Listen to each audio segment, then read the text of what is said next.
어느덧 3월 하순이 이제 접어 들어가면서 아직 일교차가 좀 심하기는 해서 어떤 날이나 어떤 낮에는 벌써 봄이 완연해진 것 같은 그런 날씨를 느끼는가 하면 또 어떤 새벽이나 또 어떤 날은 여전히 조금 쌀쌀한 그런 느낌이 교차되는 이제 그런 때인 것 같습니다. 제가 농사에 대해서는 거의 잘 모르기 때문에 정확히는 알지 못하나 아마 농사와 관련된 이런저런 작물을 키우고 있는 우리 성도님들은 이제 한참 바쁜 시절이 아닌가, 뭔가 씨를 뿌리든지 아니면 씨를 뿌리기 위한 준비를 하든지 혹은 이미 뿌리셨는지 제가 사실 정확히는 잘 모르겠습니다. 오늘 본문의 말씀은 소위 지혜의 왕, 가장 지혜로웠던 왕이라 불리워지는 솔로몬이 노년에 인생 전체를 회고하면서 일종의 교훈을 주고 있는 하나님의 말씀이죠. 오늘날에야 이제는 농사를 직접 짓지 않는 그런 사람들도 있습니다만 고대에 특별히 솔로몬 임금이 이 하나님의 말씀을 기록할 때에는 거의 전 인구가 농경에 종사하고 있다고 해도 과언이 아니겠죠. 그래서 오늘 여러 가지 설명은 농사와 관련된 그런 개념으로 설명을 하지만 실제로는 우리 인생에서 우리가 얻어야 할 지혜와 교훈을 이야기하고 있는 것입니다. 시간 관계상 1, 2절만 읽었습니다만 4절 말씀을 먼저 가서 좀 살펴보죠. 자, 여러분이 한번 4절 말씀 읽어주시기 바랍니다. 시작.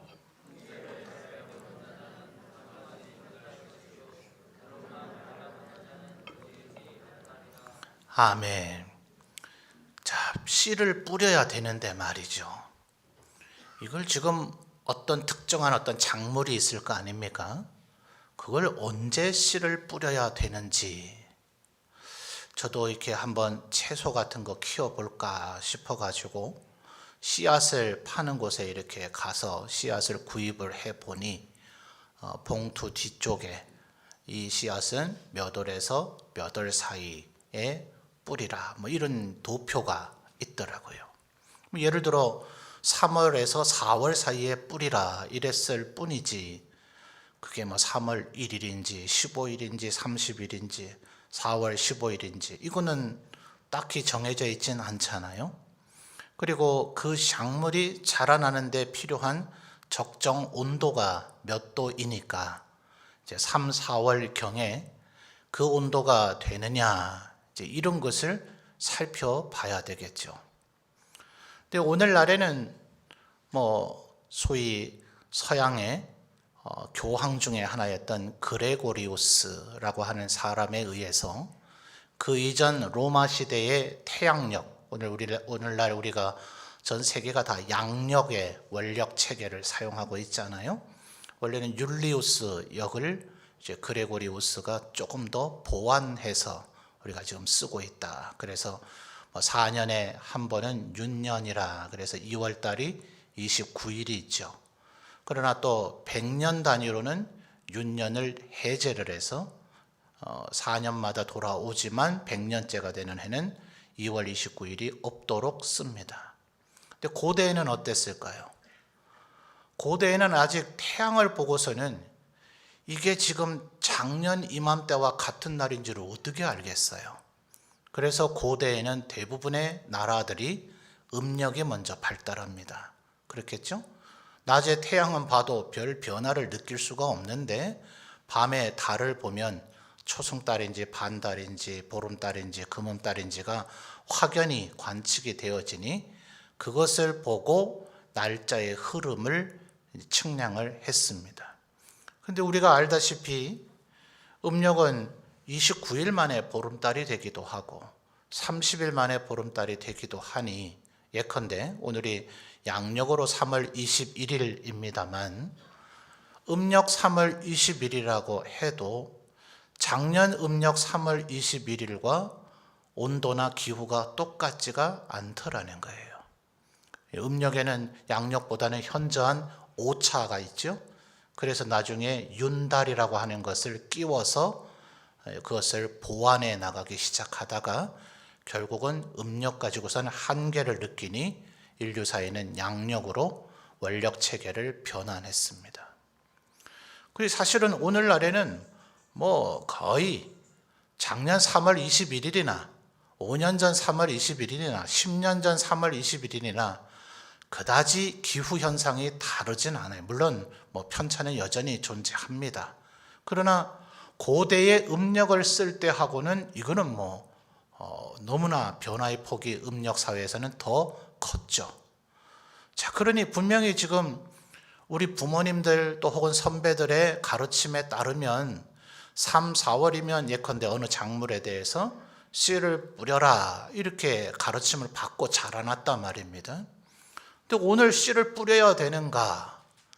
지금 날씨가 내가 지금 피부로 느끼기에는 씨를 뿌렸다간 얘가 얼어 죽고 싹이 안 날 것 같단 말이죠.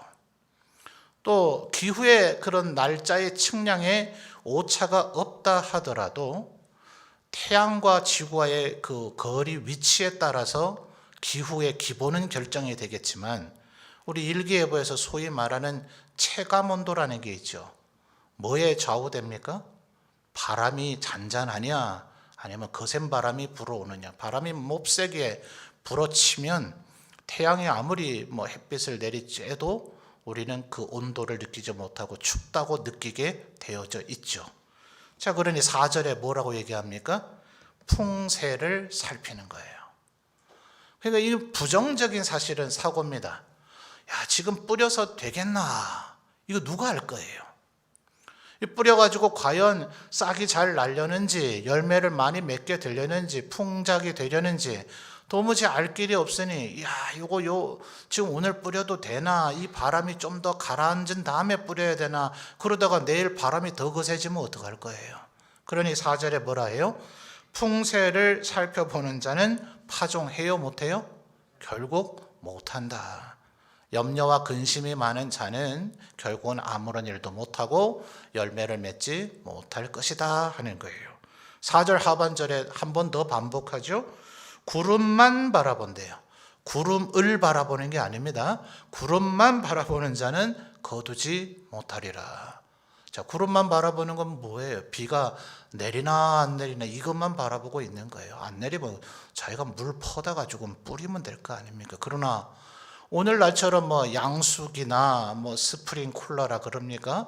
자동 물 공급 장치, 그것도 기계 동력에 의한 것이 공급돼도 오늘날 사실 가물면 물 근원이 말라버리면 이건 대책이 없잖아요. 그리고 물이 풍족해도 비 오는 거에 비하겠습니까? 그렇죠? 사람이 물을 식물에다가 공급해 주는 것은 말입니다.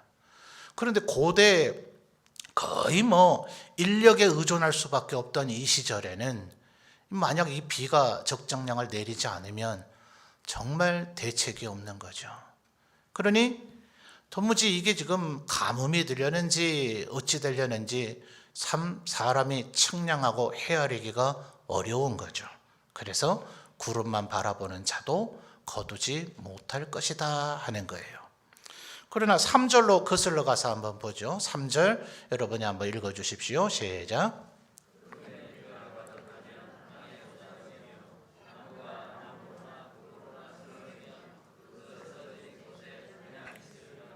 아멘.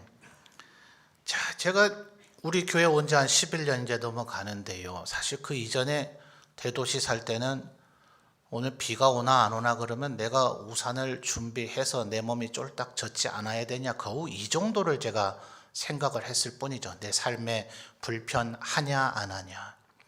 근데 우리 성도님들이 무슨 대농이 계시지는 제가 볼 때는 아는 것 같아요. 그러나 다들 조금씩이라도 어떤 형태의 식물들을 키우는 일들을 좀 하고 계시니 성도님들의 대화 가운데 이런저런 염려하는 얘기들이 훨씬 이제는 좀 피부에 와닿게 되더라고요.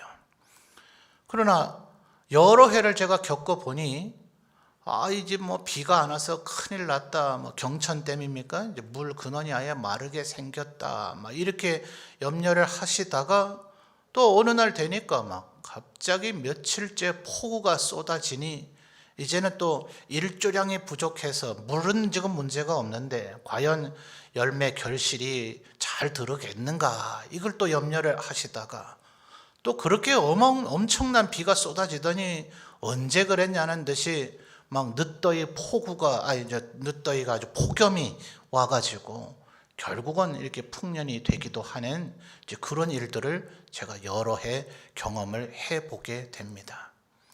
그러니 지금 3절 말씀을 보십시오. 구름에 비가 가득하면 결국 언젠가는 쏟아진단 말이죠. 분명히 지금 4절에서 풍세를 살피고 구름만 바라보면 이건 뭐 근심과 걱정과 염려, 이 일이 과연 성공하겠나, 싹이 나겠나, 뿌리 내리겠나, 열매 맺겠나, 근심과 걱정과 염려만 하게 되면 아무 일도 못하지만 뭐 경우에 따라서는 이제 비가 제때 안 와서 싹이 나는 양이 좀 줄어들 수도 있겠죠. 비가 너무 많이 와가지고 열매가 녹아내리거나 뭐 소출량이 좀 줄어들 수도 있겠죠. 그렇지만 어쨌든 뭐 제로를 거두게 됐다 이런 일은 거의 일어나지는 않잖아요.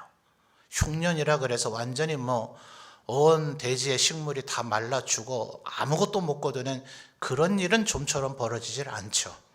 조금 풍년보다는 분명히 소출량이 적어서 흉년이라 부르겠지만 구름의 3절에 구름에 비가 가득하면 언젠가는 땅에 쏟아지기 마련 아니더냐 하는 거예요. 또 나무가 말이죠. 이건 뭐 사람 한 명이 그냥 번쩍번쩍 들 수 있는 그런 나무 말고요.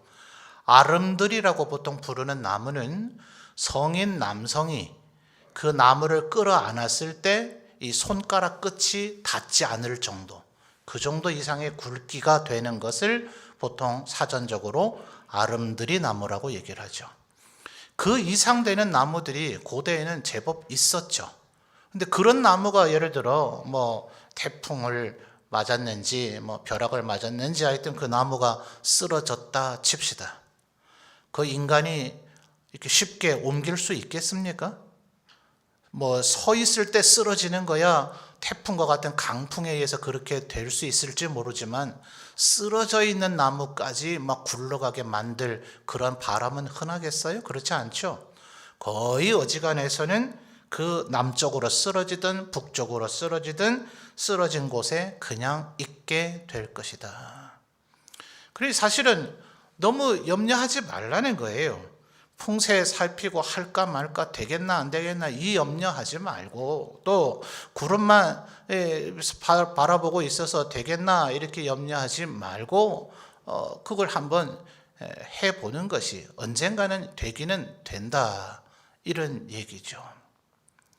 그런데 그거는 그래도 어쨌든 뭐 좀 되는 상황 아닙니까? 사실은 3절과 4절은 우리들이 겪고 있는 뭐 이것이 농사의 일이든 혹은 우리의 일상의 삶의 일이든 우리들 일상에서 일어나는 평균적이고 보편적인 상황을 이야기하고 있는 겁니다. 그런데 1절 말씀은 다소 좀 엉뚱한 이야기를 하고 있어요. 자, 1절 상반절을 보십시오. 뭐라고 얘기합니까? 너는 내 떡을 물 위에 던져라. 자, 뭐 떡이라고 번역되어 있습니다만 한국적 번역이죠. 실제 원어의 의미는 빵입니다. 빵. 자, 빵을 주로 어떻게 만듭니까? 주로 아마 뭐 빵의 주 재료가 되는 건 밀이겠죠. 뭐 여러 혼합도 되겠습니다만 일단 밀로 생각을 해봅시다. 밀을 심어서 그 밀 소출이 되면 밀도 껍질이 있을 거 아니에요. 그 껍질을 다 벗겨내고 그다음에 그거를 빻아서 밀가루를 만들어야 되겠죠. 또 물로 반죽을 하고 거기에 이스트와 같은 효모를 넣어서 잘 반죽이 부풀어 오르도록 만들어야 되겠죠. 그리고선 뭐 후라이팬에 굽든 달궈진 돌에 굽든 뭐 오븐 같은 장치를 만들어서 화덕에 굽든 그런 일련의 과정을 거쳐야 결국 빵이 되겠죠. 사실 뭐 오늘날 현대에는 우리 여성분들의 가정의 그 부엌, 주방의 구조나 또 주방에서 여러분이 사용하는 각종 어떤 도구 장치들이 얼마나 발전을 했습니까?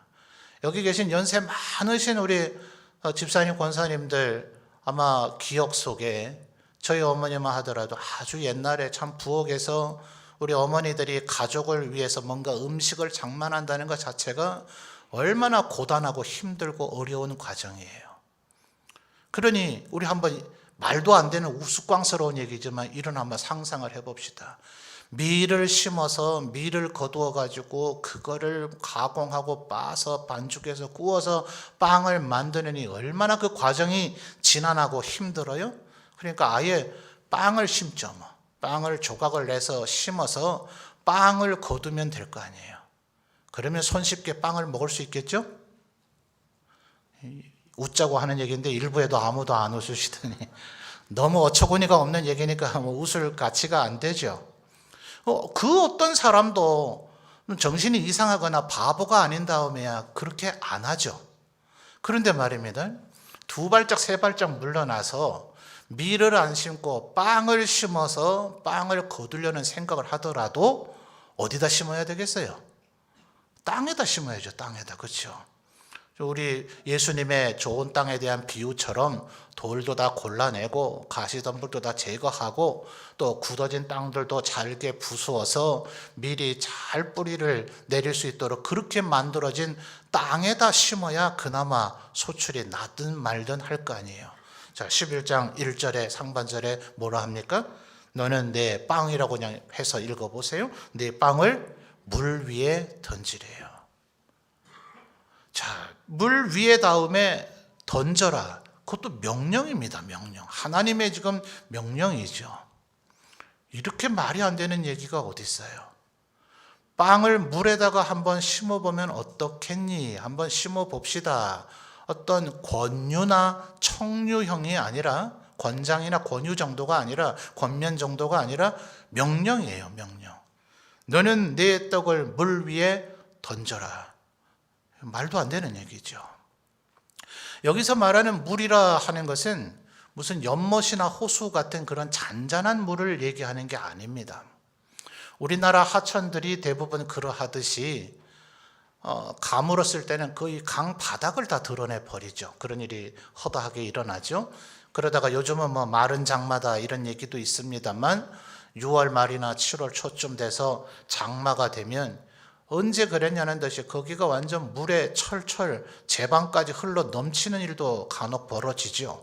아주 막 급류의 폭우가 돼서 흙탕물로 급물살을 이루면서 흘러가게 됩니다. 그래서 여기서 말하는 물은 그와 같은 물을 묘사하고 있는 거예요. 이제 2절 상반절을 보시면 심지어 이 빵 덩어리로 던져도 아무 일도 벌어지지 않을 것인데 그것을 7에게나 8에게 나눠주랍니다. 자, 1절과 2절에서 지금 어휘 표현에 미묘한 변화가 있죠. 1절은 농경하는 농사일을 하는 형태로 지금 문장 어휘가 구성이 되어 있는데 2절은 갑자기 사람을 대상으로 해서 뭔가를 분배하는 듯한 형태로 어휘가 급 변환이 되어졌어요. 일단은 이 어휘의 변화까지는 고려하지 말고 그냥 빵 조각을 나누어서 심는다고 한번 생각을 해 보십시오. 우리 성찬할 때에 이렇게 조각 낸 작은 빵 같은 그런 개념을 생각하면 될 것 같아요. 빵 덩어리로 물에다가 던져도 다시는 그 빵을 구경조차 아마 하지 못할 겁니다. 근데 그걸 7, 8조각으로 나누어서 그런 급물살에다가 던지면 흙탕물에서 물고기가 얼마나 먹이 활동을 하려는가 모르겠습니다만 물에 풀어져서 형체도 없이 녹아 사라져 버리겠죠. 아니면 물고기가 다 먹어 없애버리든지요. 뭘 심었으면 내가 거두는 게 있어야 될 거 아니에요.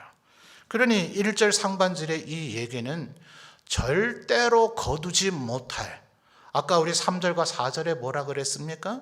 심기 전에도 풍세도 살피고 구름도 살펴보는 이거 되겠나 하는 노련한 농사꾼이라 하더라도 근심과 염려가 없을 수가 없는 것이 농사의 일이죠. 측량하고 헤아리지 못할 요소들이 워낙 많이 있으니까요.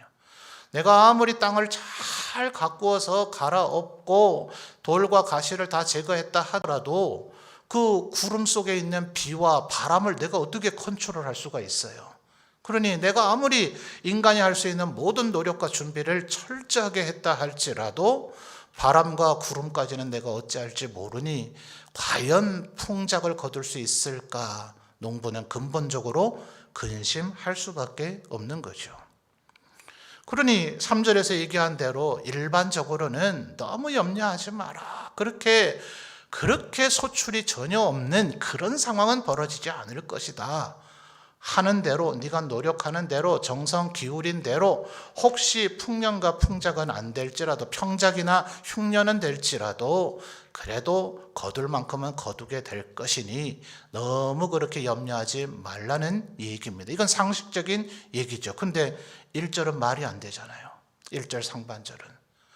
밀도 아닌 빵을, 그것도 물 위에다가 7, 8조각으로 나눠서 심으면 이거는 뭐 빵 한 조각이라도 걷어들일 수 있겠어요?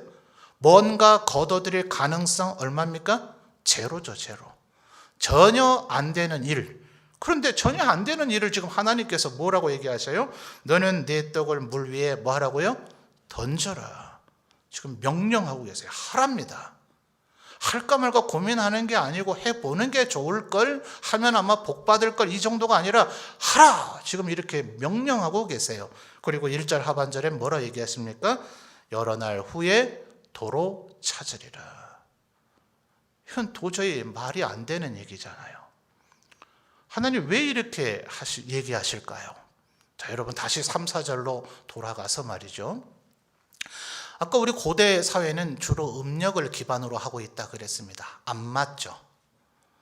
분명히 작년 3월에는 씨를 뿌릴 만했는데 이거 재작년 3월에는요 폭설이 내렸거든요.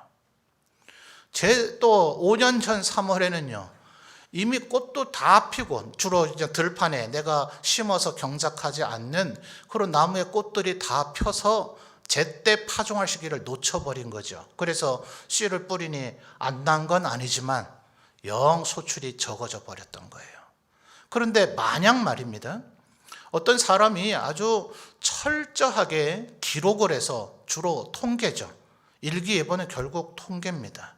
그러니 맨날 하는 얘기가 뭐라 그래요? 몇 년도 이후에 일기를 기록하고 측량한 이래 가장 많은 비가 왔다, 가장 많은 눈이 왔다, 뭐 이런 얘기들 하잖아요. 그거 뭐예요? 기록과 통계에 따라서 작년, 재작년, 뭐 5년, 10년, 20년 전에 3월 21일은 이랬으니까 올 3월 21일은 여러 정황과 어제 그제의 날씨들을 볼 때 오늘은 이렇게 될 것이다. 물론 뭐 인공위성 등등 다 참고를 하겠지만 말입니다.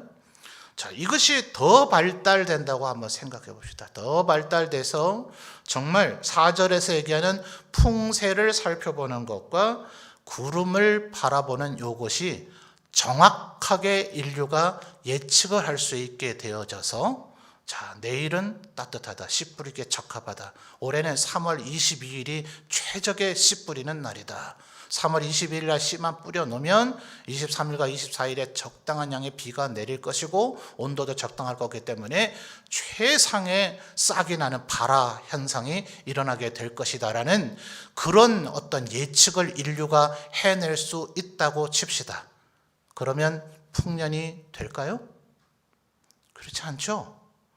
이거 외에도, 풍세와 구름 외에도 농사에 영향을 미치는 것들은 어마어마하게 많이 있어요. 예를 들어 거대한 우박들이 쏟아져 내려버리면요, 내일 모레쯤 풍작으로 거두어 드릴 거라고 이미 기쁨의 축배를 마시던 농부가 우박에 맞아 완전히 쑥대밭이 된 논밭에 앉아서 대성통곡하는 모습 가끔 TV에 나오잖아요. 우리나라에도 늦 여름 되면 반갑지 않은 손님들이 찾아오죠. 남쪽에서 뭡니까? 태풍들이 불어오면 그 논에 누렇게 그저 익어서 고개 숙여 있던 그 벼들이 완전히 다 쓰러져서 진흙덩이가 돼버려가지고 그거 일으켜 세운들 과연 흙을 떨궈내고 마저 익어서 벼라도 제대로 된 벼라도 탈곡할 수 있을까? 아예 포기하고 거기서 막 목 놓아 우는 농부의 모습을 간혹 TV를 통해서 우리 볼 수 있잖아요. 더더군다나 이 이스라엘 사회는 북아프리카로부터 불어오는 사람까지도 뜯어먹어버리는 메뚜기 떼가 창궐할 때가 많습니다. 지금 이 메뚜기 떼가 아프리카에서부터 저 중동 아랍 지역을 거쳐서 지금 아시아 전역으로까지 지금 퍼져나가는 그 메뚜기, 우리나라에 있는 그 메뚜기가 아니라 북아프리카에서 발원된 사람까지도 먹어버릴 수 있는 그런 메뚜기가 지금 세계 전역에서 발견되어지고 있다. 얘들이 얼마나 번식력이 강한지 지금은 아직 퍼져나가는 모양새이지만 이것이 전 지구적 재앙을 가져올 수도 있다. 이건 코로나와 급이 다르다. 이런 얘기들이 지금 언론 보도에서 나오고 있는 걸 들어보신 적이 있으십니까? 성경에 보면 이 메뚜기는 대표적 재앙 중에 하나죠. 그러니 인간이 말입니다. 4절에서 얘기하는 이 풍세와 구름을 정확하게 예측을 해서 오늘 씨 뿌리고 어느 날 물 주고 어느 날 거름 주고 어느 날 다시 한번 밭에 좀 이렇게 북돋아 준다 그러나요? 그 전문 용어 갑자기 생각이 안 나네요. 뭐 그렇게 하여튼 온갖 정성을 기울이면 요날 뭐 하고 저날 뭐 하고 이런 것을 다 플랜이 딱 짜여질 정도로 인류가 농사에 대해서 정확하게 알게 된다 하더라도 100% 풍작을 기약할 수 있느냐고요. 애초부터 안 될 일이죠. 그래서 5절 말씀을 보십시오. 5절에 풍작을 이루는 방법이 하나님이 말씀하십니다. 5절 읽어주십시오. 시작.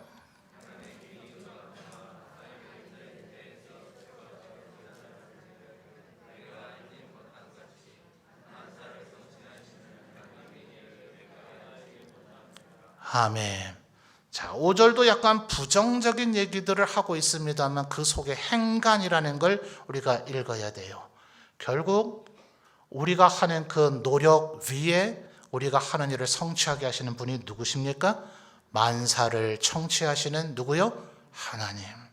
만사를 성취하시는 하나님이 은혜를 베풀어 주셔야 우리가 풍세도 살피고 구름도 살피고 땅도 갈아엎고 언제 씨를 뿌려야 되는가, 어느 알곡이 지금 좋은 종자인가, 이런 것을 선별하고 준비한 모든 노력들이 비로소 열매를 맺게 되는 것이지, 애초부터 인간의 측량과 경험과 통계와 계획과 지식이 우리의 성취와 열매를 결정짓는 것이 아니더라 하는 거예요.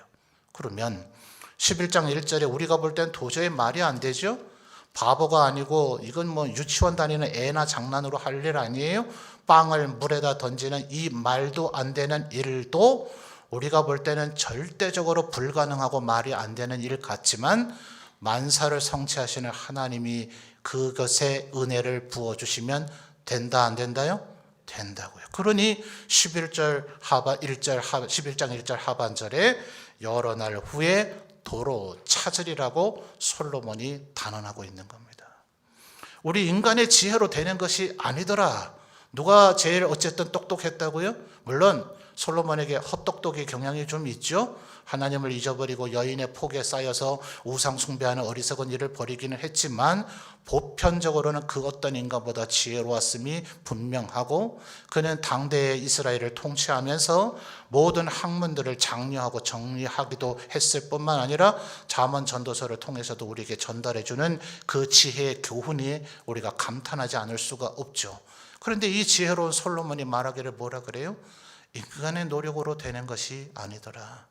우리의 노력을 하기는 해야 되되 만사를 성취하시는 이는 하나님이시니 하나님이 하라 하거든 우리의 계획, 측량, 우리의 생각으로는 불가능해 보이는 일이라 할지라도 순종하고 따르라.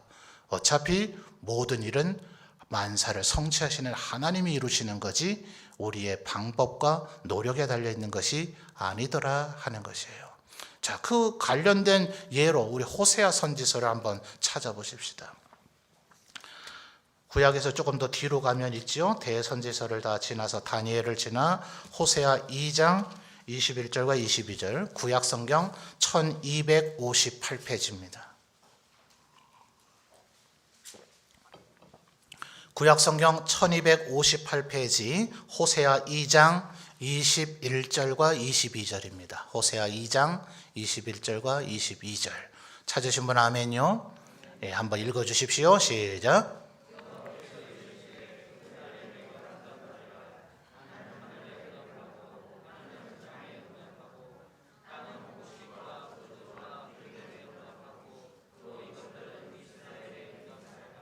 아멘. 자, 21절 상반절에 먼저 하나님께서 선언하시죠. 내가 뭐해요? 응답하리라. 그러면서 그 뒤에 응답이란 단어가 4번 반복되는데요. 처음에는 하늘에 응답합니다. 하늘에 응답한다 하시는 게 뭘까요? 구름 속에 물을 집어 넣으셔서 이 땅에 비를 내리게 하시는 거예요. 그러니 하늘은 땅에 응답해서 땅에 비를 내려줍니다. 땅이 물에 촉촉이 젖었습니다. 그러니 22절에 곡식과 포도주는 포도나무에서 열리게 되겠죠. 기름은 이거 주로 이스라엘에서 말하는 기름은 주로 올리브유를 얘기합니다. 올리브나무에 열매가 잘 맺게 되겠죠. 그리고 하반절에 이스르엘이라고 표현하고 있는 여러 가지 또 다른 의미도 설명해야 되겠습니다만 지금은 그게 포인트가 아니니까 그냥 핵심만 하나님의 백성들의 입으로 먹을거리가 들어가게 된다 말입니다. 자, 우리 조상들과 우리들이 농사를 지어서 이 흐름의 관계를 다 알기 때문에 이걸 당연시 여기지만 4단계의 처음과 끝을 한번 생각을 해 보십시오. 구름 속에 물이 머금어지게 되는 것이 우리가 밥 먹는 것과 뭔 상관이 있어요? 그 중간 지금 4단계로 하나님이 응답한다고 얘기하셨는데 그 중간 단계를 다 빼버리고 하늘의 구름 속에 물이 머금어지게 되면 너희가 먹고 살게 되리라. 이게 이해됩니까? 이해 안 되죠? 우리는 하나님께서 행하시는 이 권능과 능력을 우리에게 보여주신 것을 우리가 반복해서 계속 봤기 때문에 그게 이해가 되지, 구름에 물이 많아지면 그게 왜 땅에 비로 떨어지게 되는 게 뭘로 이해가 되고 뭘로 납득이 되고 뭘로 이제 이론이 정리가 됩니까? 땅에 물이 촉촉이 젖게 되면 그게 식물에게 유용하게 된다는 것이 그게 왜 그렇게 가능하게 됩니까? 왜 식물은 물을 먹으면 자라나게 됩니까? 가끔 그 생각이 좀 들더라고요. 하루에 3끼 밥을 장만하고 먹고 설거지하고 때로 귀찮지 않습니까? 야, 우리도 식물처럼 그냥 물만 마시고 햇빛만 쐬면 에너지원이 공급된다면 얼마나 좋을까? 왜 인간은 그렇게 안 되고 우리는 먹어야 되는데 걔들은 햇빛만 쬐면 갑자기 왜 식물들이 자라나죠? 그건 왜 말이 됩니까? 실상은 우리가 너무나 익숙하게 보았던 것들이고 경험했던 것들이고 주워 들은 얘기니까 원래 그런 거래 하면서 이해를 하고 있을 뿐이지 이해 안 될 얘기죠, 사실은. 그러니 지금 하나님께서 그 모든 것은 나의 응답으로 이루어지는 일들이다. 그러니 걱정하지 말고 의심치 말고 물 위에다 빵을 던져라. 그러면 여러 날 후에 도로 찾게 될 것이다. 자, 이것은 사실상 꼭 농사를 지금 하고 있는 얘기가 아닙니다. 농사에서는 이렇게 되질 않죠. 그래서 2절에서 의미의 전환이 일어났죠. 7이나 8에게 나눠주라. 이것은 마치 구제와 선행을 이야기하는 겁니다. 어떤 사람에게 도와주면 예컨대 땅에 식물을 심는 것처럼 말입니다. 누구에게 1,000만 원, 1억을 빌려주고 이 사람이 다음 달에 갚고 혹은 그냥 원금만 갚는 게 아니라 너무나 고마워서 이자를 갚든지 아니면 당신이 빌려준 1억으로 내가 10억을 벌었기 때문에 너무나 고마워서 내가 2억으로 갚아드리겠소. 뭐 이런 일이 벌어진다면 참 좋겠지만 우리가 구제하고 도와주고 선교하고 전도하는 대상에게는 그것을 우리가 도와주고 섬긴다고 해서 그것이 바로 우리에게로 피드백으로 돌아오진 않죠. 근데 여러분, 돈 빌려줬다 사람 잃었다 이게 우리의 상식적 격언처럼 되어 있지 않습니까? 누군가에게 돈을 주면 원금은 반드시 돌려줄 것이고 누가 나 안 돌려줘 나에게 그냥 적선하고 구제한다 셈치고 줘 이런 사람 없죠? 내가 돌려줄게 이자 꼭 쳐줄게 이렇지만 못 받은 일들은 인간사에 너무나 흔하죠. 우리가 계획을 세우고 땅을 갈아엎고 거기에 온갖 거름도 준비하고 종자도 최상의 종자로 준비하고 구름과 바람까지 다 측량하고 해서 농사를 지어도 만사를 성취하시는 하나님이 은혜 베풀어 주지 않으시면 흉작이 될 수밖에 없으니 그렇게 계산된 일만 하지 말란 말이에요. 몰 위에 빵을 던지는 것처럼 하나님의 말씀에 따라 선행하라, 자비를 베풀라, 구제하라, 혹은 선교하고 전도하는 일에 나누어 주라. 한 사람에게만 그렇게 하지 말고 7, 8에게 그렇게 하라. 그 사람이 너에게 보답하지는 않겠지만 만사를 성취하시는 하나님께서 여러 날 후에 너희가 도로 찾게 해 줄 것이라고 하나님께서 약속해 주시는 것입니다. 여러분, 이 말씀을 믿고 이 말씀대로 행해 보시는 우리 성도들이 되었으면 좋겠습니다. 여러분, 우리나라의 선교사님들이 많이 오실 때 그 미국이나 유럽의 선교부에서 또 선교사님들의 그들에게 학문을 가르쳤던 신학교 교수님들이, 선교 교수님들이 한국에 가서 조선에 가서 복음을 전하면 그들이 복음을 잘 받아들일 것이고 그들은 순식간에 100년 안에 아주 세계를 이끌어가는 그런 강력한 나라가 될 것이고 한국의 곳곳에 예배당이 세워질 것이고 오히려 유럽이나 미국 사회보다 더 큰 예배당이 생겨질 것이고 아무도 그런 얘기 하지 않았어요. 조선에 복음을 전하러 간다고 그게 어딘데 이랬어요. 어딘데. 조선이란 나라가 도대체 어디에 있는데 너 조선에 대해서 뭘 아는데. 오늘날의 선교사님들은 그래도 최소한 자기가 선교지로 가려고 하는 나라에 대해서 온갖 리서치하고 연구하고 공부하고 준비해서 갑니다. 근데 이 땅에 왔던 선교사님들 대다수는 모릅니다. 중국과 일본 그 어디 근처쯤에 있다 하던데요. 그 나라는 어떤 나라인지 모릅니다. 와서 처음 보낸 본국에 대한 보고가 이 땅은 저주와 절망이 깃들어져 있는 것 같습니다. 여기서 도대체 무엇부터 해야 할지 갈피조차 잡을 수가 없습니다. 라고 선교부에 보고한 선교사님도 있습니다. 정말 물 위에 빵을 던지는 것과 같이 아무런 기약할 수 없는 곳으로 그들이 왔어 오늘날 우리가 누리고 있는 이 모든 은혜와 축복을 누리게 되고 있습니다. 그들은 그들이 심었던 것보다 훨씬 더 큰 것을 거두었고 하늘나라에서 그들의 영광이 더욱더 클 것입니다. 우리 교회는 지난 60년의 이 교회 역사와 함께 선교를 해온 교회라 해도 과언이 아닙니다. 27년도 더 이전부터 감비아 졸라족을 사랑하여서 보신 적 있으시나요?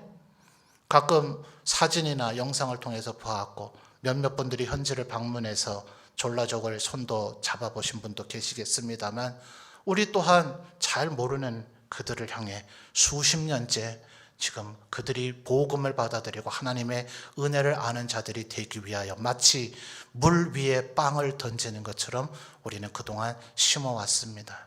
오늘 그 어떤 면에서 최종적 마지막 단계는 아니지만 하나의 획을 긋는 신구약 성경의 합본을 위한 성경 인쇄를 위한 예물을 하나님 앞에 드리게 될 것입니다.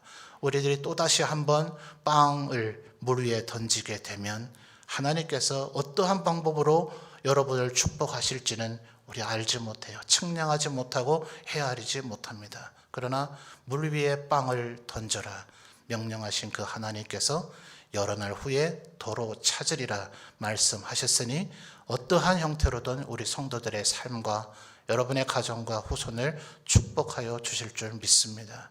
이 세상에서 우리가 받고 누리게 되는 축복은 맛보는 것에 지나지 않고 하나님 앞에 섰을 때 우리가 받을 칭찬과 그 영광은 이 세상에서 우리가 상상조차도 하지 못할 것이 될 것입니다. 하나님의 말씀을 믿고 순종하며 만사를 이루어 가시는 하나님 앞에 한 번 더 빵을 물 위에 던지듯 정성을 다해 심으시는 우리 모든 성도들이 되시기를 바랍니다.